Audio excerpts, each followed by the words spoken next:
नाज़रीन, प्रोग्राम खबर ये है और मैं हूं आपके साथ आपकी मेज़बान समीना पाशा। नाज़रीन, कल मुल्क की तारीख के सबसे बड़े ज़िमनी इंतखाब मुनक़िद किए गए और आपको जैसा कि मालूम ही है कि रिजल्ट काफ़ी हद तक सामने आ चुके हैं। कौमी असम्बली की 15 में से 13 नशिस्तों पर नताइज सामने आ चुके हैं और बड़ा मिक्स्ड सा रिजल्ट सामने आया है। पाकिस्तान मुस्लिम लीग नून ने 5, पाकिस्तान पीपल्स पार्टी ने 3, जबकि तहरीक इंसाफ ने 2 नशिस्तें जीती हैं। इस तरह बाकी कुछ पार्टीज ने एक नशिस्त जीती है, जिसमें ANP और खैबर पख्तूनख्वा मिली अवामी पार्टी MQM भी शामिल हैं। इसके साथ साथ अगर सूबाई असम्बली की बात करें तो वहां पर भी इसी तरह से मिक्स्ड रिजल्ट्स देखने में आए हैं। लेकिन हैरान कुन बात यह है कि कुछ अपसेट्स हुए हैं। कुछ ऐसी नशिस्तें जिनके बारे में यकीनी था कि वो हुकूमती पार्टी जो है वो जीत जाएगी, लेकिन वहां पर बिल्कुल मुख्तलिफ नताइज देखने में आए। तो आज ये जो सारे मामलात हैं, नताइज जो है ये किस तरफ इशारा कर रहे हैं, इस पर बात करेंगे। वोटर्स का ट्रेंड क्या है, अवाम का मूड क्या है, इस पर बात करेंगे और जायजा लेंगे कि सियासी जमातों की कारकर्दगी किस तरफ जा रही है और किस तरफ जानी चाहिए। इसके साथ साथ नाज़रीन, एक और इसमें जो अहम पहलू है वो ये भी कि टर्न आउट कम रहा है, इससे क्या अंदाजा हो रहा है, इस पर भी बात करेंगे। इसके अलावा एक और अहम खबर भी है, वो ये कि नेशनल सिक्योरिटी काउंसिल के क़याम का फैसला कर लिया गया है। इसमें अहम बात यह है कि इससे कबल वज़ीर आज़म मियां मोहम्मद नवाज शरीफ इस काउंसिल के क़याम के मुखालिफ थे, लेकिन अब ये फैसला किया गया है कि ये काउंसिल बनाई जाएगी। न सिर्फ ये काउंसिल तश्कील दी जा रही है, बल्कि नेशनल सिक्योरिटी पॉलिसी बनाने की जिम्मेदारी भी इसी को दे दी गई है। तो ये एक बहुत ही अहम डेवलपमेंट है। मुसल्लह अफवाज के सरबराहान भी इसके मेंबर होंगे। इसके साथ साथ जो वज़ीर आज़म मियां मोहम्मद नवाज शरीफ हैं वो इसको हेड करेंगे, कुछ वज़रा भी शामिल होंगे। तो इसका क्या मकसद है और इससे क्या नताइज निकल सकते हैं, इस पर भी आज हम बात करेंगे। ये हमारी मेन स्टोरीज होंगी। लाहौर स्टूडियो में मेरे साथ मौजूद हैं सईद काजी साहब और इस्लामाबाद स्टूडियोज में मेरे साथ मौजूद हैं रऊफ क्लास्ट्रा साहब। इससे पहले कि हम अपनी मेन स्टोरीज की तरफ बढ़े, इनसे पूछते हैं कि इनके पास आज इनकी स्टोरीज क्या है। जी काजी साहब। एक तो मैं परिंदों की हिजरत की स्टोरी जो आप मुझसे पूछ रही थी कि कैसे जो एक ऑयल फील्ड है उसका जो वेस्ट है कैसे वो ज़मीनों को ताराज कर रहा है और कैसे जंगली हयात हो या इंसानी हयात वो तंग भी है उससे और हिजरत करने पर मजबूर। ये मेरी पहली स्टोरी होगी। और इसके बाद हम बात करेंगे कि एक कायमा कमेटी के सामने, जो कल मैं स्टोरी नहीं कर सका, हमारे जो पुलिस चीफ्स हैं 4 सूबों के, उन्होंने बड़े चश्मकुशा बातें की हैं और वो इसलिए भी ज़्यादा अहम है कि वो उनकी तरफ से आ रही हैं कि किस तरह वो बेबस हैं। और ये जो क्राइम है दहशतगर्दी की सूरत में, स्ट्रीट क्राइम की सूरत में, भत्ते की सूरत में, ये कैसे एक ऑर्गेनाइज्ड क्राइम की शक्ल इख्तियार करे। और वो ये कह रहे हैं कि जिस तरह मैक्सिको की तर्ज पर एक अंडरवर्ल्ड शायद फार्म हो रही है। और फिर जो इज्ज का इजहार किया है उन्होंने ख़ास तौर पर कि हम इनसे कैसे निपटें, इस पर बात करेंगे। ठीक है क्लास्टर साहब, आपके पास आज क्या स्टोरीज हैं? जी, जो काजी साहब ने अपनी स्टोरी अभी बताई है पुलिस के हवाले से, एक ऐसी FIA की ये स्टोरी है हमारे पास। FIA ने बड़े खौफनाक किस्म के इंकशाफात किए हैं, उसकी रिपोर्ट हमारे पास मौजूद है, आपके साथ शेयर करेंगे कि कैसे पाकिस्तान इस वक्त बदतरीन करप्शन और क्राइम की जद में आया हुआ है। और रोज़ाना की बुनियाद पे यहाँ पे 700 से ज़्यादा इंक्वायरीज ये शुरू हो रही हैं और 490 से ज़्यादा मुकदमात नए दर्ज हो रहे हैं। डेली की मैं बात कर रहा हूँ, रोज़ाना की बात कर रहा हूँ, वो आपके साथ शेयर करेंगे। और कौन से पाकिस्तान के मुस्लिम ये ब्रदर्स हैं, हम तो मुस्लिम उम्मा की बात करते हैं, दुनिया भर के दहशतगर्द हमने अपने यहाँ मुसलमानियत के नाम पे इकट्ठे किए हुए हैं। और कितने ये लाखों मुसलमानों को किन किन मुल्कों से निकाल दिया गया है कि आप यहाँ से निकल जाएं, और मोस्टली मुसलमान मुल्क हैं जिन्होंने उनको निकाला है, वो भी फिगर्स आपके साथ शेयर करेंगे।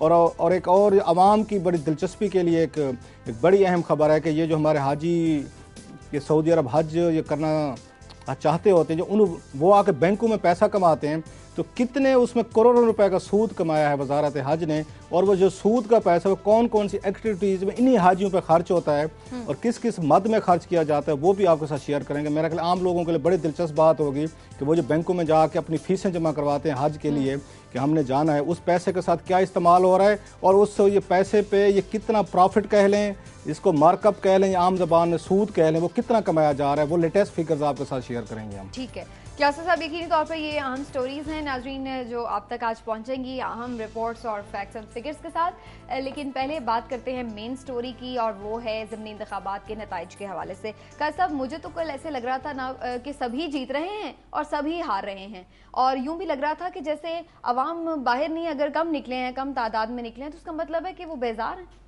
नहीं, एक तो रवायती तौर पे तो उसका जवाब ये है कि जी ज़िमनी इंतखाबात में वैसे ही टर्नआउट कम हो जाता है, मगर बहुत ज़्यादा कम हुआ है। बात अभी हतमी जो फिगर्स बाद में आएंगे, खास तौर पे मैं कराची में देख रहा था, वहाँ बड़ा हाई टर्नआउट होता था।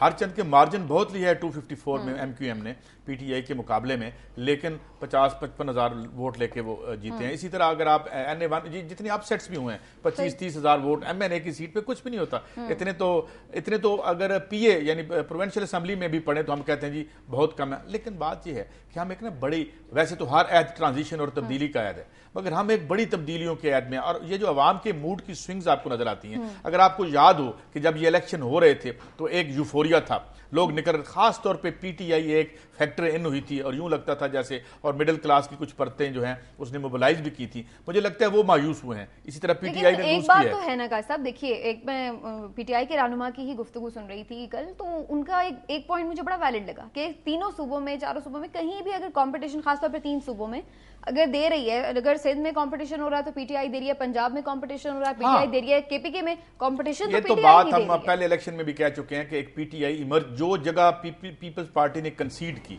अपनी नजरियाती बांझपन की वजह से और अपने जो नजरियाती दिवालियापन की वजह से, वो जगह कंसीड की PPP ने, वो गई इसकी तरफ ही, मिडिल क्लास। वर्किंग क्लास को साथ बहुत ज्यादा नहीं मिला सके, क्योंकि हम शुरू से कह रहे थे कि जो इन्होंने मंशूर दिए हैं उसमें जो 5-6 करोड़ वर्कर है यहाँ पे, इससे ज्यादा ही होगा वैसे, उसके लिए कोई खास बात नहीं थी। यही था कि इकोनॉमिक मॉडल यही रखेंगे और यही इंशाल्लाह ठीक करके हम आपको जो है वो आपकी अशुई कर देंगे। तो अब ये जो मेरे ख्याल में ये मैं एक बात कंक्लूड कर दूं कि ये जो स्विंग्स हैं, लोग बहुत ज़्यादा उम्मीद लगा के रखे हुए हैं इससे, और ये बड़ा एक वाटरलू होगा। लोगों का जो एतमाद है इस सिस्टम पे, वो अब शैटर होता है या मुस्तहकम होता है, वो इनकी परफॉर्मेंस पे होगा। क्लासा साहब, आप जो ये रिजल्ट्स देख रहे हैं, आपको क्या लग रहा है कि लोगों का एतमाद शाटर हो रहा है या फिर से डेवलप हो रहा है? जो खास तौर पे मैं एक बात जानना चाहूंगी वो ये कि जैसे हम कल जिक्र कर रहे थे कि लोग जो हैं वो बेशक कुछ भी हो रहा है, कोई भी फैसले हो रहे हैं, लेकिन उसके बावजूद भी रिवायती तरीके से वोट देना ज्यादा हमें नजर आता है। लेकिन कल जैसे हुआ है, जमशेद दस्ती के भाई हार गए हैं, या NA1 पेशावर में इमरान खान हार गए हैं, इधर शहबाज शरीफ की सीट और खोसा ब्रदर जो है उनकी जो खोसा साहब की जो सीट है वो भी हाथ से गई। तो ये तो ट्रेंड्स इससे लग रहा है कि लोग तो भाई अब थोड़ा सा बगावत कर रहे हैं। बिल्कुल, आज मैंने बड़ा तफसील से ये रोज़नामा दुनिया में इसी पे कमेंट किया है, अच्छा खासा 1500-1600 वर्ड्स का एक कम्प्रीहेंसिव कमेंट है, और इसी पे ही बेस किया जो बेसिकली आप बात बता रही हैं कि हमारे वोटर्स ने कैसे बगावत की है। जो लोगों को ये ट्रेंड समझ नहीं आ रहा, जहाँ तक हम बात करते हैं ये टर्न के लो आउट टर्न रहा है, तो इसमें ऑफ कोर्स इसकी एक वजह ये भी होती है कि जनरल इलेक्शन वाला वो आपको नज़र नहीं आता। इवन पॉलिटिकल पार्टीज भी ज़्यादा इंटरेस्टेड नहीं थी। जैसे मैंने कल भी कहा कि मुझे भी 2-3 दिन रोज़ पहले पता चला कि पाकिस्तान में यहाँ पे कुछ इलेक्शन होने या नहीं होने, तो पार्टीज ने भी उनको मोबिलाइज नहीं किया, लोग भी ऐसा सच को इतने, क्योंकि उन्हें महसूस होता था कि उनके बाहर निकलने से कोई मौजूदा हुकूमतों के उसकी फॉर्मेशन पे कोई इम्पैक्ट नहीं होने वाला ये। लेकिन इसमें 3-4 बड़े इंपॉर्टेंट इसमें आपको वो नजर आते हैं, ट्रेंड्स नजर आते हैं, जिनको रीड करने की जरूरत है या उनको एनकरेज करने की जरूरत है। मसलन एक मिथ तोड़ी है मेरा ख्याल है पाकिस्तानी वोटर्स ने, जो हमने बनाई हुई थी मीडिया पे बैठ के, और सुबह शाम हम तबले मार मार और जस्टिफिकेशन दे कि पाकिस्तानी लोग जो हैं वो जी इनको हनीमून पीरियड देना चाहिए जी, अभी तो आए हैं जी कि रऊफ साहब, काजी साहब, समीना साहब या बला बला तमाम, आप लोगों ने तनकीद शुरू कर दी है जी, आप लोग अभी तो बेचारे थके हारे इलेक्शन की कैंपेन्स हैं, आप कहते हैं कुछ आते मुल्क के लिए काम शुरू कर दे, टाइम दें जी, हनीमून पीरियड दें। पाकिस्तान के लोगों ने ये मिथ तोड़ दिया कि इन लोगों को हनीमून पीरियड मिलना चाहिए। उन्होंने कहा बिल्कुल नहीं मिलना चाहिए। जिसकी बात आपने की है, इमरान खान साहब की पार्टी का पेशावर से हार जाना, ये इंडिकेशन है कि लोग चाहते हैं 2 महीने के अंदर अंदर कि आपको पहले दिन से अपनी सीरियसनेस आके शो करनी चाहिए। अगर आप हम पे गवर्न कर रहे हैं, पाकिस्तान बहुत बुरी तरह मसाइल में घिर चुका है, आपके पास हनीमून या पीरियड बिल्कुल नहीं है। ऐसे अगर आप चले जाए वहाँ पे, इसमें पंजाब में देख लें तो सेम वहाँ पे हमें ट्रेंड नजर आता है कि उन्होंने भी शहबाज शरीफ साहब के इस नारे को उन्होंने रिजेक्ट किया है कि देखें हम फिर नए सिरे से अपना काम शुरू करेंगे। और जिस तरह वो हारे हैं, डेरा गाजी खां की 2 सीटों पे हारे हैं, या वहाँ पे हमने मुजफ्फरगढ़ में चलो जमशेद दस्ती साहब नवाज लीग के साथ मिले हुए थे, तो एक आपको ट्रेंड नजर आता है। ऐसे इस्लामाबाद में देख लें, इस्लामाबाद की सीट जो हारी है ये नवाज लीग ने पहले भी हार चुकी थी, लेकिन हमारा एक ख्याल और भी था, मिथ थी, जो एक और मिथ टूटी है सिलेक्शन में, कि शायद लोग जो हैं जीती हुई पार्टी के साथ जाते हैं, वो कहते हैं छोड़े जी कि अपोजिशन के बंदे को वोट देने का क्या फायदा है, कि इससे हमारा काम तो नहीं होगा, थाना कचहरी तो नहीं होगा। लोगों ने इस मिथ को भी उठा के बाहर फेंक दिया है। उन्होंने तमाम, आप देखें जो अच्छा ट्रेंड मुझे नजर आया कि उन्होंने वहां पे आप पिशावर में भी रूलिंग पार्टी को हराया है, इस्लामाबाद में भी रूलिंग पार्टी को हराया है, इवन वहां पे देखें, अब पंजाब में देखें रूलिंग पार्टी को हराया है, पंजाब में भी कि लोग अब उससे उठ गए हैं, लोग उससे ऊपर जाके बात कर रहे हैं। वो कहते हैं मैं थाने कचहरी का आपने गुलाम तो बना के रख दिया, आपकी मर्जी के बगैर हम सांस तो नहीं ले सकते, ट्रांसफर पोस्टिंग हम आपकी ये रूलिंग पार्टी का बंदा ही करवाएगा, पर्चे सारे ये रूलिंग पार्टी का बंदा करेगा। लेकिन ये बहुत बड़ी बात है, पाकिस्तान में बड़े अरसे बाद ये बात देखने में आ रही है कि हमारा वोटर वो ज्यादा मैच्योर हुआ है, उसने बहुत स्ट्रांग वर्डेड मैसेज भेजे तमाम पॉलिटिकल पार्टीज को कि भाई साहब आपको, आप जो आए हैं और आराम से यहाँ रिलैक्स कर रहे हैं। सारे पॉइंट्स बड़े इंपॉर्टेंट हैं, इस पे मजीद भी हम बात करते हैं। छोटा सा ब्रेक हमें लेना है नाजरीन, उसके बाद वापस आएंगे तो मजीद इस हवाले से डिस्कशन करेंगे। हमारे साथ रहिए।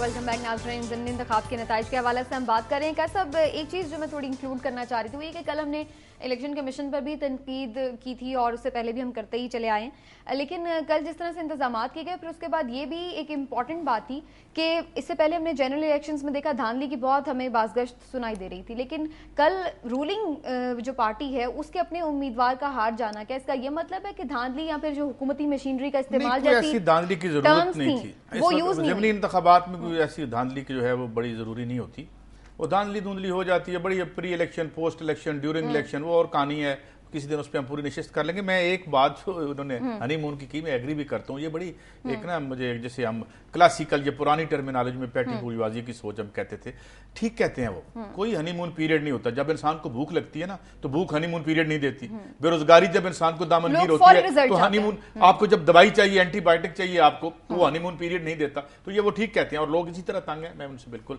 एग्री करता हूँ। और साथ में ये भी कहता हूँ कि उन्होंने एक बात शामिल कर लें, by and large I agree with क्लासर साहब पॉइंट ऑफ व्यू कि उन्होंने पनिश किया लोगों ने, लेकिन लोग नहीं भी आए, और जो नहीं आए उनके ना आने का जो इकदाम है वो बड़ा है।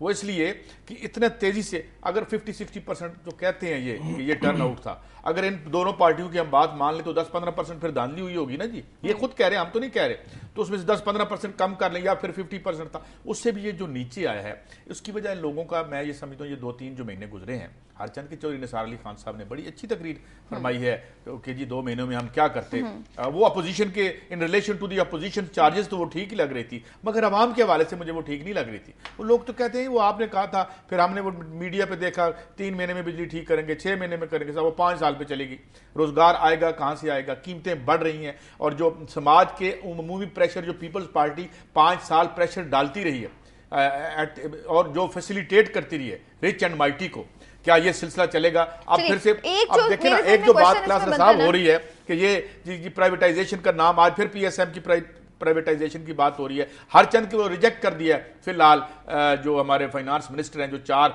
ऑप्शंस उनको दिए गए थे कि इसको आप लिक्विडेट कर दें, इसको आप बंद कर दें, इसको आप बेच दें, तो ये आसान नहीं है। और मेरे ख्याल में अगर उन्होंने जल्दी कोई लोगों को रिलीफ ना दिया तो ये जो मूड स्विंग है, ये जो मायूसी की तरफ गई है, ये गुस्से की तरफ भी जा सकती है। क्लासा साहब, जो मैं आपकी बात से पूछना चाह रही थी वो ये कि जैसे आपने कहा कि हमारा वोटर मैच्योर हो रहा है, उसमें ये चीजें नजर आ रही हैं हमें कि वो जल्दी से जल्दी चाहता है कि परफॉर्म करे पार्टी, लेकिन बात ये कि फिर उसके पास ऑप्शंस तो फिर वो लिमिटेड है ना। अभी जैसे हमने जिक्र किया, पीपल्स पार्टी ने फिर से इन इंतखाबात में प्रेजेंस शो की है अपनी, और अपनी नशिस्तें निकाली हैं, जनूबी पंजाब में निकाली हैं, तो मतलब ये है कि वो फिर फौरन से ही फिर उन्हें पुराने याद आ जाते हैं। इसका मतलब तो ये हुआ लोगों को नहीं, लोगों के पास क्या ऑप्शन है। जो मुझे बाज़ तरस भी आता है, कल ही कहीं बात हो रही थी किसी, मेरा ख्याल है उस पर शो पे मैं इन्वाइटेड था, तो मैंने उस पर बात की, सबसे ज़्यादा तर्स जो आता है केपीके के लोगों पे आता है। मैं अपना आर्गूमेंट रिपीट कर देता हूँ कि 2002 से लेकर 2007 तक उन्होंने नारा मारा था, या उस MMA आ गई थी, मजहबी जमातों का ग्रुप बन गया, पूरे का पूरा उन्होंने अफगानिस्तान में हमला हो गया, और ब्लड ऑफ पश्तून के नाम पे उन्होंने बैठ के वोट ले लिया, 2/3 तहई भी आ गई, या कौमी असम्बली में सीटें ले गई। उसी 2002 और 2007 में सबसे ज़्यादा नुकसान हुआ है वहाँ पे केपीके का कि जब मजहबी हुकूमत है, इनमें तमाम जो तालिबान थे या 2 दूसरे एलिमेंट थे जिसके पास तोप थी, गन थी, थी, उन सबको फ्री हैंड था, जिसने जहाँ जाना है चला जाए, रहना है, आना है, असले की मूवमेंट, उसका नतीजा हमें सवात की शक्ल में भुगतना पड़ा वहाँ के लोगों को। लाखों लोग वहाँ से बेदार हुए, ऑपरेशन हुआ, कुछ मारे गए और बहुत बुरी मुसीबत आई। और मैं उसके जो सीड्स है, मैं समझता हूँ सवात के जो सवात ट्रेजिडी हुई थी, वो MMA की हुकूमत के दौरान आए थे। लोगों को एहसास हुआ कि हमने गलत लोगों को वोट दे दिया था, हमारा पूरा सूबा जो है इस लॉ एंड ऑर्डर की सिचुएशन का शिकार। उन्होंने ANP को लेके आए, ANP 5 साल तक अपने लीडर मरवाती रही है, बच्चे मरवाती रही है, या वो और हमने जैसे वेपन स्कैंडल लेके हम उसको फॉलो करते रहे। 1 अरब रुपए का जो वेपन स्कैंडल आया था, और जिसमें ये वजीर आला अमीर हैदर होती साहब के अपने करीबी अजीज भी शामिल थे। कैसे कैसे कमीशन खाया गया, अपनी बगावत का इजहार कर दिया ना। फिर बात ये कि अब उन्होंने जैसे ही PTI को 2 महीने हुए, उसके बाद फिर ANP के बंदे को उन्होंने वोट दे दिए, बात तो वहीं आ गई। मैं उसी पे बात करूं, अगर आर्गुमेंट मुझे आप थोड़ा सा कंप्लीट करने दें। वही उसके बाद इन्होंने ANP को लेके आए, इनका ख्याल था MMA डिलीवर नहीं कर सकी, ANP को दें।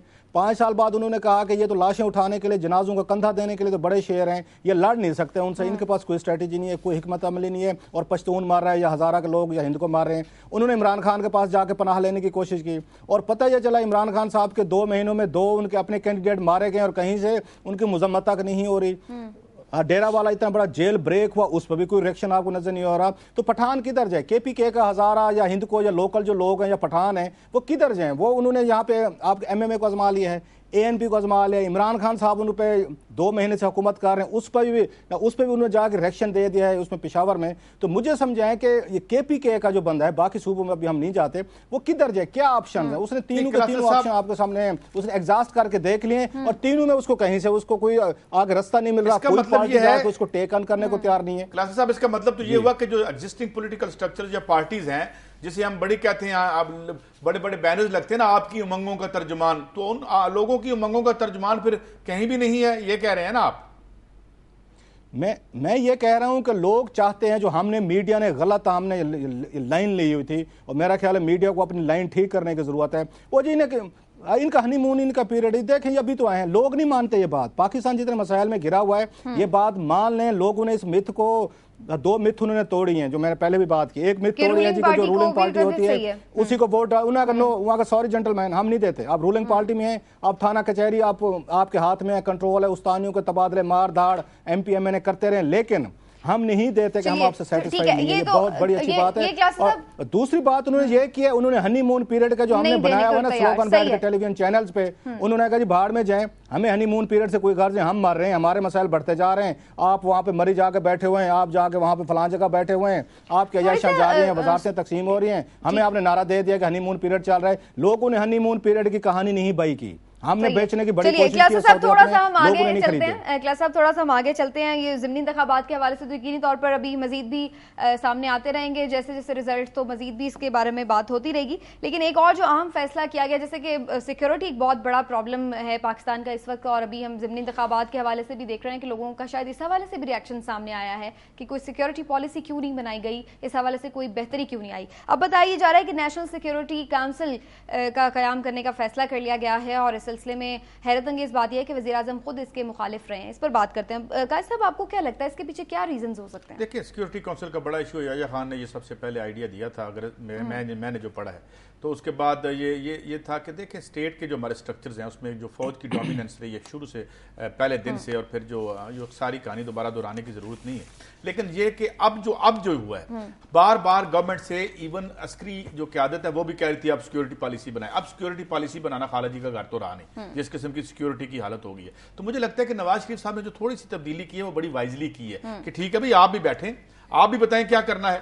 क्योंकि देखें ना, हम बनाते हैं, आज सिविलियन गवर्नमेंट एक पॉलिसी बनाती है, कल वो कहेंगे जी ये तो चली नहीं, ये तो क्या हुआ। तो वो चाहते हैं कि सारे ही इसमें जिम्मेदारी ले, 4 आर्मी के जो हमारे अस्करी क़यादत के जो हैं वो लोग भी बैठे, 3 वजीर भी बैठेंगे, प्राइम मिनिस्टर साहब भी बैठेंगे, बनाएं। क्योंकि अब खाला जी का घर नहीं रहा इस मुल्क में सिक्योरिटी पॉलिसी बनाना। अभी मैं आऊंगा जब अपनी इस पे, तो ये स्टोरी मैंने आपसे आगाज में कही थी। तो मेरे ख्याल में देखें, इस गिवन खेल में ये जो तरीके हुक्मरानी और जो तर्ज सियासत वतन अजीज में राइज है, इसमें मेरे ख्याल में उन्होंने ठीक ही फैसला किया है कि जी आप भी बैठें और जो है ये बताएं जी हम क्या करें।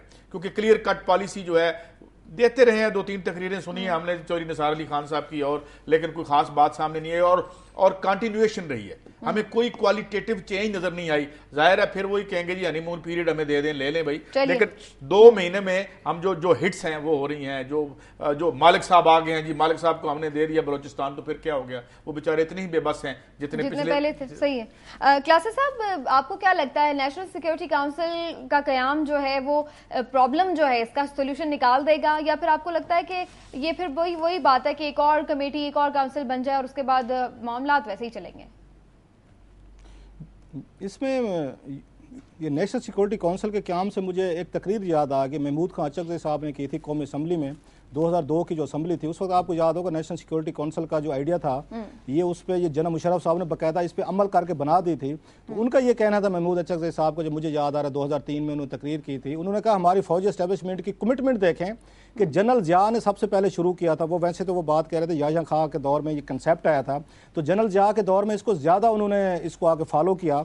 तो जो ख्वाब था जनरल याहिया ने देखा या जनरल ज़िया ने देखा, उसको जनरल मुशर्रफ ने 20 साल बाद जाकर इम्प्लीमेंटेशन करवाया था। अब हमारी एस्टेब्लिशमेंट ने जाके उसको 30 साल बाद उसको बाकायदा एक उस सिविलियन प्राइम मिनिस्टर से उस आइडिया को मंजूर करवाया है जिन्होंने जनरल जहांगीर करामत को साइक किया हुआ है, जिससे पूरा मुल्क में बहरान शुरू हुआ था। सो उनका कहना यह था महमूद अचकज़ई का कि आप उनकी कमिटमेंट देखें कि वहां पे कोई भी बैठा हो, जनरल याहिया बैठा हो, जनरल ज़िया बैठा हो या जनरल मुशर्रफ हो, कि इंस्टीट्यूशन जो है उसकी कंटिन्यूटी उसकी रहती है। कोई ख्वाब उन्होंने देख लिया है कि हमने शेयर करनी है पावर सिविलियन के साथ, वो फिर इसकी परवाह नहीं करेंगे लीडर कौन ऊपर टॉप पे बैठा यूनिफॉर्म पहुंच के। सो ये तो ये चीज़ मेरा ख्याल समझने की जरूरत है सियासतदानों के लिए कि ये कोई ऐसा ड्रीम नहीं देख सकते कि पाकिस्तान के लिए क्या कुछ आप बेहतर इंस्टीट्यूशन करेंगे। जो फौज हमारी कोई ड्रीम देखती है उसको 30-40 साल बाद कोई भी लीडर आ जाए फौजी, वो उस पर अमल करवाता है, एक चीज़। और दूसरी चीज़ अब मुझे नहीं समझ आ रही कि हमें नवाज शरीफ को इस पर ताना देना चाहिए कि हजूर आपने 1998 में इसी बात पे अपने आर्मी चीफ को सैक किया, जनरल मुशर्रफ को लाए और इतना बड़ा आपका क्राइसिस ट्रिगर हुआ जिसकी वजह से जेल में जाए, या हमें उन्हें अप्रिशिएट करना चाहिए कि उन्होंने ग्रो किया है, उन्होंने लर्न किया है, उन्होंने अपने तजर्बों से सीखा है कि हमें बाज़ मामलात पे एक सिक्योरिटी काउंसिल की ज़रूरत है जहाँ पे सिविल और मिलिट्री क़यादत बैठ के आपस में नोट्स एक्सचेंज करें। लेकिन ये डीसीसी का जो फोरम है, मुझे नहीं समझ आ रही कि डीसीसी के फोरम के होते हुए जिसका कल इजलास था, आपको नेशनल सिक्योरिटी काउंसिल की क्या जरूरत है? आप उसके फॉर्मेशन उठा के देख लें, डीसीसी सेम वही लोग हैं, तो आपको नेशनल सिक्योरिटी काउंसिल का इसके आइडिया की, इसके एग्जीक्यूशन की क्या जरूरत है? नवाज शरीफ को अप्रिशिएट भी किया जा सकता है। एक तो उन पे एक इल्जाम लगता था वो जिद्दी हैं, मानते नहीं है किसी की बात, जो जहन में वही रखते हैं। एक इसको अप्रिशिएट भी कर सकते हैं, ठीक है, कि उन्होंने माजी से सीखा है, वो चाहते हैं हमें इंटरेक्शन बढ़ाना चाहिए। लेकिन मेरा ये ख्याल है डीसीसी के होते हुए आपको नेशनल सिक्योरिटी काउंसिल की जरूरत नहीं थी। अब बना लिए तो ठीक है, इनकी मर्जी है, गो हेड सर। चलिए नाज़रीन, एक छोटा सा ब्रेक लेते हैं, जिसके बाद फिर वापस आएंगे तो कुछ दीगर आम स्टोरीज भी हैं, उन पर भी बात करेंगे। हमारे साथ रहिए।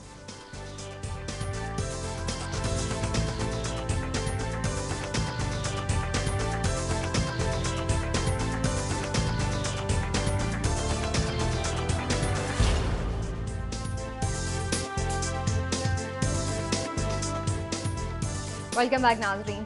बहुत सी आम स्टोरीज हैं आज भी, क्लासेस साहब के पास भी और सईद काजी साहब के पास भी, उनकी तरफ बढ़ते हैं। कैसा आज आप कुछ जिक्र करेंगे, परिंदे हिजरत करने लगे, क्या होगा परिंदे? असल में ये स्टोरी मैं कल करना चाह रहा था, मगर जाहिर है कल हाउ हु और बहुत इलेक्शन फीवर था, तो आज बात करते हैं। चकवाल के नवा में एक काल आयल फील्ड्स हैं, इसकी स्टोरी छपी है बड़े कल, और वो ये है कि ये 1995 में OGDCL ने इसका क़याम अमल में आया। तो हम ये बड़ा एक बनाया हुआ है ना, हमने बड़ा मॉडल के तरक्की बड़ी होती है, इन्वेस्टमेंट है, तेल निकलेगा, पता नहीं क्या हो जाएगा। तेल तो वहां से निकला, मगर लोगों का तेल भी निकल गया। वो कैसे कि जो उनका इंडस्ट्रियल वेस्ट है, उस काल आयल फील्ड के साथ एक नदी है जिससे लोग अपने पानी को सैराब करते थे या उस पानी को इस्तेमाल करते हैं। सरकार को तो तौफीक होती नहीं है कि वहां जाके पानी निकाल के दे या कोई यहाँ पे और कोई तरक्की लोग अपने, तो वो जो 2 पिट्स हैं उनमें से जो पानी ओवरफ्लो हो रहा है, तो ओवरफ्लो होके वो चला जाता है उस नदी में, और उस नदी से लोग, अब वो जमीन, इस जमीन के बारे में अंग्रेज ये कहा करते थे स्टोरी के मुताबिक ये दुनिया की जरखेज तरीन जमीनों में से है। अब यहाँ से परिंदे उड़ने शुरू हो गए हैं, यहाँ की जो जंगली हयात थी वो यहाँ से हिजरत करना उसने शुरू कर दिया। तो ये एक तो ये बात मैं इसमें नुक्ता रखना चाह रहा हूँ इसमें कि जब आप इन्वेस्टमेंट करते हैं तो इन्वेस्टमेंट का मतलब लाभ वाला ये, और फिर खास तौर पे जब आप प्रॉफिट्स की तलाश में करते हैं और वो तमाम सिक्योरिटी जो और सेफ्टी जो चेक्स हैं उनको आप इंप्लीमेंट नहीं करते, उनको नहीं देखते, तो इंसान, अब वहाँ के जो किसान हैं और तो उनका रोजगार है कोई नहीं, अब वो बेचारे बैठे हुए हैं, और उस पर वो स्टोरी कहती है कि वो कहते हैं जी हम अब किधर जाएं और क्या करेंगे, यहाँ तो, और कितने रोजगार पैदा किया होगा OGDCL ने वहाँ पे, ये भी एक बात, कितने लोगों को मिल गया होगा। तो एक तो ये जो हमारा तरक्की का पैराडाइम है, और जो हम ये कहते हैं कि जी हमेशा जो इन्वेस्टमेंट है वो अभी साथ बात करेंगे किसी दिन किसी और नशिस्त में कि वहां पे जो सीमेंट की फैक्ट्री लगी है वो इकोलॉजिकल लाइफ को कैसे डिस्टर्ब कर रही है। तो बजाय ये तरक्की इंसान को वो दे जो आसानी दे, और उसमें और बहुत सी बातें, ये मैं इन गाँव का नाम नहीं लेना चाहता, हालांकि इनके कुर्बो जवार में मेरा बचपन गुजरा, मगर मैं इस स्टोरी पे क्लासरा साहब का कमेंट लेने से पहले मैं एक 6 लाइनें सुनाना चाहता हूँ। क्लासरा साहब, मैं यही एक कॉलेज में पढ़ता था, तो हमारे उस्ताद यूसुफ हसन के मुझे 6 मिसरे याद आ गए जो इससे बड़े रिलेटेड हैं, और वो ये हैं कि नहीं कि सिर्फ परिंदे उड़ा दिए उसने, हरे भरे वो शजर भी जला दिए उसने, जो कोहे जर्द से उतरा बड़ा सखी बनकर हमारे हाथ में कासे थमा दिए उसने, और ये हुक्म है कि उन्हें खिल्लतें कहा जाए जो चीथड़े से बना में खुदा दिए उसने। तो ये जो परिंदे उड़ा दिए इनकी इन्वेस्टमेंट ने, वहां से जंगली हयात भी भाग गई है, रोजगार मिला नहीं है, और जो एग्जिस्टिंग रोजगार था एक जरखेज जमीन की सूरत में, तो ये क्या पैराडाइम है, ये कौन सी इन्वेस्टमेंट है, ये कौन सी तरक्की है, इसमें जरा कमेंट तो करें। कमेंट लेते हैं, लेकिन पहले कॉलर ले लेते हैं। हैदर खान साहब हमारे साथ मौजूद हैं पेशावर से, उनसे बात करते हैं। हैदर खान साहब, क्या कहेंगे आप? जी अस्सलाम वालेकुम। वालेकुम अस्सलाम जी। हैदर खान बात कर रहा हूँ पेशावर से। बेटा मुझे सिर्फ काजी साहब और क्लाटर साहब से ये पूछना है कि जो इमरान खान ये पेशावर वाला सीट से जीता था पहले, ठीक है, और ये मियां वाली से भी जीता था, सही है, ये क्या वजह है कि दोनों जीती हुई सीटों से? ये तो वजह आपको बतानी है ना, पेशावर में तो आप बैठे हैं, आपने क्यों पीटीआई के अगेंस्ट वोट दिया, ये वजह तो आप बेहतर बता सकते हैं। हमने तो पीटीआई को वोट किया ना, हमने तो गुलबादशाह को वोट किया, लेकिन ये बात पूछना है कि इतनी ये दोनों सीटों से जीता हुआ था, ये क्यों हार गया? चलिए हैदर खान साहब से एक सवाल पूछ रहे हैं। हैदर खान साहब एक मुझे बात बताइएगा, कल किसी चैनल पे मैं रहीमुल्लाह यूसुफ जई साहब को सुन रहा था, तो वो ये कह रहे थे कि गुल बादशाह के बारे में ये भी प्रोपेगेंडा किया गया था कि ये शायद अफगान महाजर हैं, तो इस वजह से भी वोट नहीं मिला। तो ये बात ठीक है कि अफगानिस्तान के महाजर हैं या यहाँ के लोकल पठान हैं? ये क्लासेस साहब इस बारे में मैं कुछ नहीं जानता, ये मैं स्टेटमेंट कुछ नहीं दे सकता इस बारे में। ठीक है भाई, शुक्रिया आपका। क्लासेस साहब, मैं चाहूंगी आप इस पे जरूर कमेंट करें, खासतौर पे मियां वाली की जो सीट है उस पे मैं जा रही थी अभी बात करना, उस वक्त हमारे ज़हन से स्किप हो गया, तो वहां पर भी कुछ हमें ट्रेंड्स ऐसे डिफरेंट लगे हैं कि ज़ाहिर है एक आबाई नशस्त है, इमरान खान की पहले भी जीते थे इससे, और इतने वो एक बिल्कुल डिफरेंट चीज़ आई है, तो इस पर भी आप कॉमेंट कीजिएगा, और हैदर खान साहब के हवाले से भी। इमरान खान साहब ने मेरा ख्याल बहुत बड़ा जुआ खेला था, पर्टिकुलरली मियां वाली सीट पे। कोई भी पॉलिटिकल लीडर आप देख लें, वो अपनी आबाई सीट नहीं छोड़ता होता, चाहे कुछ भी हो जाए। इवन बेनजी भुट्टो साहबा को देख लें, भुट्टो साहब को देख लें, नवाज शरीफ साहब को देख लें, और भी बड़े बड़े जितने भी लीडर्स रहे, चाहे वो 4-4 सीटों से जीतेंगे, लेकिन अपने घर की सीट नहीं छोड़ेंगे। इसलिए बहुत बड़ा मेरा ख्याल जुआ था उनको। अगेन उस वक्त उन्होंने इमोशनली तौर पर इमरान खान को मजबूर किया गया था कि आप क्या पिंडी वाले सीट रखें, और उसकी रखने की वजह थी कि एक इनका पीटीआई का वर्कर बेचारा मारा गया था उस दिन, तो वो चाहते थे कि इसकी कुर्बानी जाया नहीं होनी चाहिए। सो कुर्बानी तो उन्होंने बचा ली होगी या कुर्बानी को अप्रिशिएट किया होगा, लेकिन बहुत बड़ी कीमती जो उनकी आबाई सीट थी वो निकल गई। मेरा ख्याल इमरान खान साहब को अब ये सोचना होगा, या अब उस पर क्या कह सकते हैं कि अपनी आबाई सीट कभी भी कोई समझदार अच्छा लीडर साहब, आपको लगता है कि आयला मलिक का एंड टाइम पर वो इलेक्शन ना लड़ना उसकी वजह से ज्यादा फर्क पड़ा है, फिर एकदम से नया कैंडिडेट हो सकता है? आयला मलिक के बारे में बिल्कुल, आयला मलिक के बारे में कहा जाता है वो बड़ी एक्टिव थी, डोर टू डोर कैंपेन भी कर रही थी, खवातीन के साथ पर्टिकुलर उनका ज्यादा बेहतर इंटरेक्शन था, और वो वहाँ पे हम्बल एक उम्मीदवार के तौर पर सामने आ रही थी। नवाब ऑफ कालाबाग की फैमिली की होने की वजह से भी लोगों में एक रिस्पेक्ट का एलिमेंट ज्यादा था वहाँ पे, और औरतों को ज्यादा खींच सकती थी, वो भी आपकी बात ठीक है, उनके लिए एक अच्छा एक उसमें डिसएडवांटेज था। और पेशावर की जो बात कह रहे थे हैदर खान साहब कह रहे थे,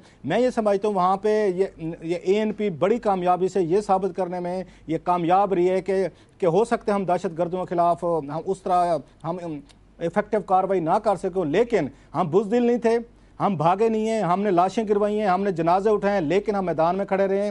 हम आते थे, सामने भी आते थे, कंडमनेशन भी करते थे, जनाजे भी उठाते थे। ये बात तहरीक इंसाफ इसका काउंटर नहीं कर सकी, पर्टिकुलर जो इनके 2 अपने MP मारे गए और कहीं से कोई रिस्पांस हमें नजर नहीं आता था। तो इसलिए मैं समझता हूँ पेशावर के पठानों ने इस बात पे कोई अप्रिशिएट नहीं किया। एक बात हम वाजे क्यों नहीं कह देते साहब, एक बात हम वाजे तौर पर क्यों नहीं कह देते? जब आप कहते हैं हनीमून पीरियड जो है वो निकल गया, जब नजरियाती दिवालियापन हो, जब वो एग्जिस्टिंग इकोनॉमिक सिस्टम जिसकी मैं अभी बात कर रहा था थोड़ी देर पहले कि वो तरक्की की बजाय लोगों की जमीनें उजाड़ रहा हो, उस पे आप कोई पॉलिसी डिसीजन न लें। आप पिछले मंशूर उठा के बूटी लगा के बना के और वो जो रूलिंग क्लास है उसके मफादात को जब्त पहुंचाने की बजाय अवाम पे बोझ डालें। और इमरान खान साहब भी यही कहें कि जी मैं कोई यहाँ कोई इनकलाब करने नहीं आया, मैं ये मशीन ठीक करके चला लूंगा। तो ये वजह है कि लोग ना वोट देने आए हैं, ये वजह। और कल एक मिनट कल क्या हुआ कि कल जब सफीउद्दीन वो बीपर दे रहे थे उनकी, हम लाइव बैठे हुए थे, आप भी हमारे साथ लाइव बैठे थे, उनके पीछे एक वीराना था। और आज एक स्टोरी छपी है कि बाद ऐसी जगह थी जहां पे सिक्योरिटी ऑफिशियल ज्यादा थे, वोटर कम थे। तकरीबन एक खबर ये आ रही है कि कराची जैसी जगह पे 10% वोट जो है कौमी असेंबली के नशिस्त में पोल हुए हैं। तो सर बात यह है कि when you can not address the message problem, कोई बात करता है कि जो लोगों का क्या मसला है। अब जो बुब्बड़ या काल में बैठे हो, जिसकी मैंने खबर आपको दी है, जिसकी जमीन उजड़ गई है, वो क्या बात करे, इस एनालिसिस के बारे में क्या बात करे कि जब आप लोगों के हार्ड कोर इश्यूज के बात नहीं करते, उनके मसले हल नहीं करते, उन्होंने आए वोट दिए और घरों को चले गए। और आप इस बात से डरे, इस बात से डरे कि अब वो गुस्से से बाहर ना आ जाए। अभी हमें फौरन ब्रेक पर जाना है। मायूसी के बाद कहीं गुस्सा उनको ना आ जाए। क्लासेस साहब, आपका कमेंट मैं जरूर लूंगी, लेकिन एक छोटा सा ब्रेक हमें नाज़रीन लेना है, उसके बाद वापस आते हैं।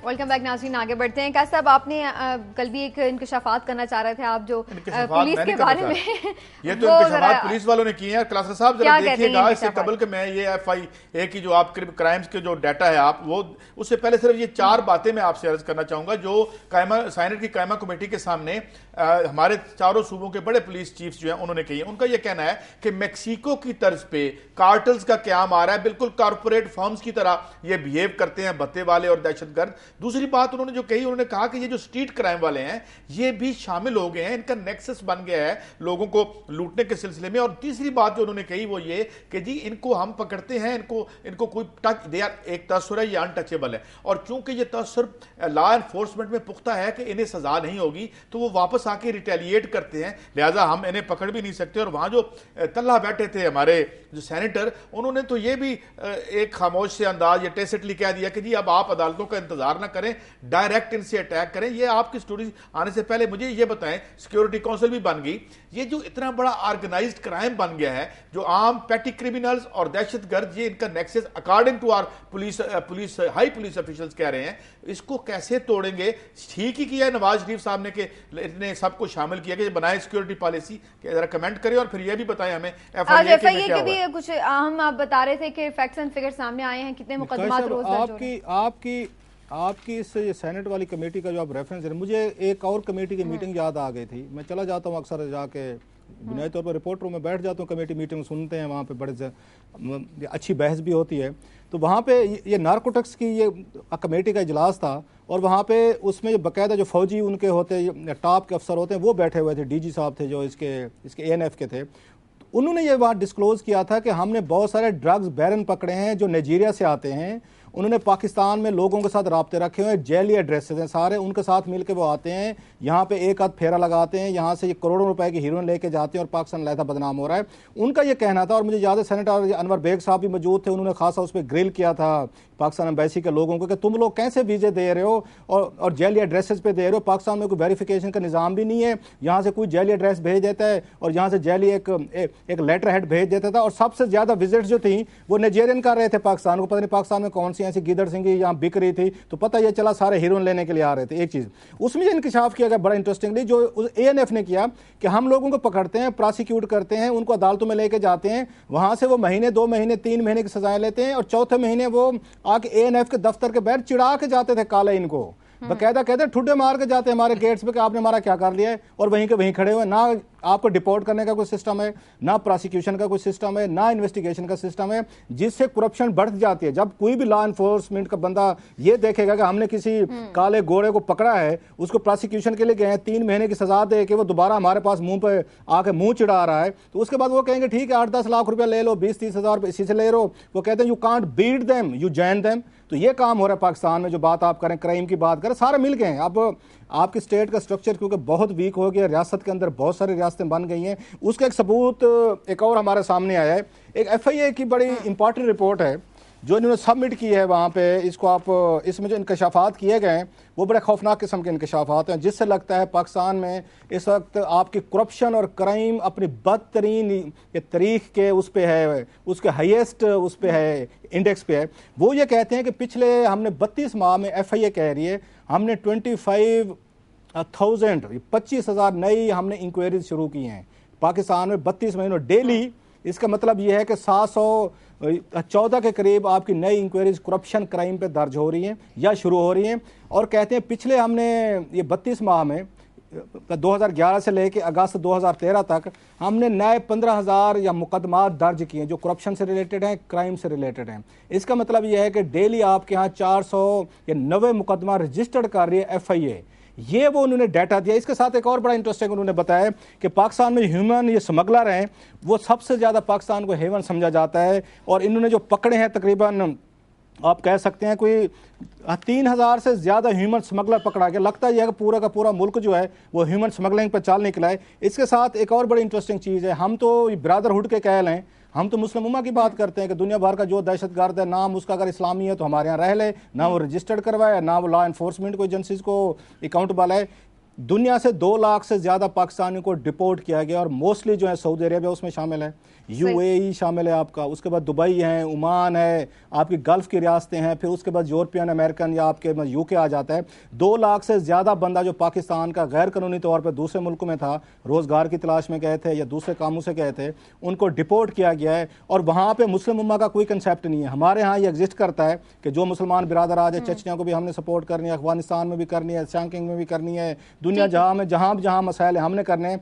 जब हमारे मुसलमान जाते हैं, जो हमारे पाकिस्तानी जाते हैं, वो कहते हैं यहाँ के कानून के मुताबिक अगर आप रहेंगे, अच्छे सिटीजन बन के रहेंगे, डॉक्यूमेंटेशन करेंगे और बिहेव करेंगे तो आप रह सकते हैं। इससे एक बात आगे की भी है, इससे एक बात आगे की, जो वर्कर्स एक्सप्लॉयटेशन वहां होती है, जिस तरह उन्हें बाहर सहराओं में कैंपों में रखा जाता है, जो एक जो है हार्ट रेंडिंग स्टोरीज हैं। क्लास साहब कौन से ह्यूमन राइट्स, और वो ठीक है जो मिडिल क्लास या जो आपका हुनरमंद तबका जा रहा है उसको तो राइट उसके कोई नहीं है, उसको पासपोर्ट लेके एक बताका यूरोप और अमेरिका आपको दे देता है नेशनैलिटी, कुछ अरसे बाद वहां नहीं मिलती, और चले वो ना दें, मगर उससे आगे ये कि वर्कर के साथ जो बीतती है वो मैं आपकी बात को एंडोर्स करूंगा। एक FIA ने एक और बड़ी इंपॉर्टेंट एक डिमांड की है हुकूमत से। वजारत दाखिला को FIA ने कहा है, एक ब्रीफिंग दी गई थी इंटीरियर मिनिस्टर साहब को यहाँ पे FIA हेडक्वार्टर में, उन्होंने कहा कि मोबाइल कंपनीज को पाबंद करें कि आप हमें ये कॉलर का डाटा जो है, ये जो टेलीफोन मोबाइल टेलीफोन यूज़ करते हैं पाकिस्तान में बढ़ गया है, क्राइम के लिए बहुत यूज़ हो रहा है, हमें फौरी तौर पर जो कॉलर्स का डाटा है टेलीफोन का एक्सेस दी जाए। ये मोबाइल कंपनीज बहुत टाइम लगाती हैं, हमें डाटा नहीं मिलता जिससे हम उन लोगों को ट्रेस नहीं कर पा रहे। सो एक बड़ी इंपॉर्टेंट उन्होंने उनको कहा, सिफारिश की है कि मोबाइल कंपनीज को कहें कि पाकिस्तान के जितने कॉलर्स हैं उनका तमाम को तमाम जो डाटा है FIA के पास होना चाहिए। आप जो भी लोग इस्तेमाल करते हैं, मैं चाह रही थी जो आप अपनी स्टोरी बताना चाह रहे थे कि सूद कितना कमाया जा रहा है हाजियों के पैसे पर, उसके हवाले से भी। हाँ, ये आपने समीना बड़ा अच्छा, आपने अच्छा याद दिलाया। एक बड़े इंटरेस्टिंग फिगर्स हैं, अगेन एक रिपोर्ट है मेरे पास और ऑफिशियल रिपोर्ट है रिलीजियस मिनिस्ट्री की है। वो ये फरमाते हैं कि एक तो हम कहते हैं ना पाकिस्तान के लोगों के पास पैसा नहीं है, शायद गरीब हैं हम, हमारे पास वो नहीं है। 2013 में जब इन्होंने हज के लिए दरखास्तें मांगी कि कौन कौन लोग जाना चाहते हैं, उसके साथ एक फीस जमा करवानी पड़ती है। जो डाटा आया है 2013 में 25 अरब रुपया पाकिस्तान के लोगों ने जमा करवाया है बैंकों में हज एप्लीकेशन के लिए कि हम हज पे जाना चाहते हैं। 25 बिलियन रुपीस, 25 अरब रुपए बैंकों में जमा करवाए गए लोगों ने कराए हैं। और वजारत हज को उस पर 34 करोड़ रुपए का सूद मिला है। जो पाकिस्तानियों ने पैसा जमा करवाया है उस पर 34 करोड़ रुपीस का वजारत हज ने सूद कमाया एक साल में। 25 अरब रुपए एक साल के हैं। जो पिछले 2008 से लेकर 2012 तक डाटा है वो बड़ा इंटरेस्टिंग है। वो ये कहते हैं कि इन ये 4 सालों में या 5 सालों में जो टोटल सूद कमाया है वजारत हज ने, या प्रॉफिट कह लें, ये मॉडर्न जबान में सूद से हो सकता है लोग जरा नाराज हो जाएं, वो कहते हैं कि 786 मिलियन या 78 करोड़ रुपए का सूद कमाया है वजारत हज ने उस पैसे से जो बैंकों में जमा करवाया जाता है, जो फीस हाजी जमा करवाते हैं उसकी। इंटरेस्टिंग उन्होंने वहां जो ब्रेकअप दिया कि पैसा खर्च किस पे होता है, जो सूद का पैसा वो ले रहे हैं। वो कहते हैं वेलफेयर एक्टिविटीज, पता नहीं ये कौन सी वेलफेयर एक्टिविटीज हैं, उस पे कहते हैं 18 करोड़ रुपया उन्होंने उस पे खर्च किया। जो हाजियों का पैसा था बैंकों में सूद से लिया गया, वो सूद में से वो कहते हैं 18 करोड़ रुपया हमने उनकी वेलफेयर एक्टिविटीज पे खर्च किया। कोई एक्सप्लेन नहीं किया वेलफेयर एक्टिविटीज क्या हैं।